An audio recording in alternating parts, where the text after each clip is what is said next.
So mga kadags, niya nila ako na magpudrip na kami ng bagaybay yung tungang gabi. Supers, nanguha muna kami ng sili para manghang yung lulutuin namin ng bagaybay. At pagkatapos ay tinadtad namin bagaybay. Sinabihan ko sila na pakipaspas na pagtadtad dahil napakagutom na. Pagkatapos namin nagtadtad, sinabihan ko sila na maghaling na. Medyo matagal talaga ang paghaling namin dito dahil wala kaming pandukot. At habang naghaling kami, linagyan ng tubig yung bigas.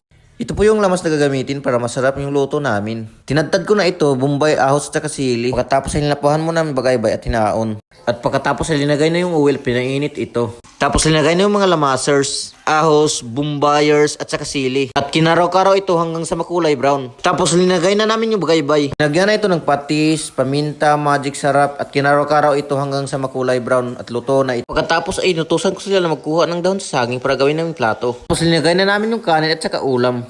At ito ang hinintay ng lahat. Kainan time na.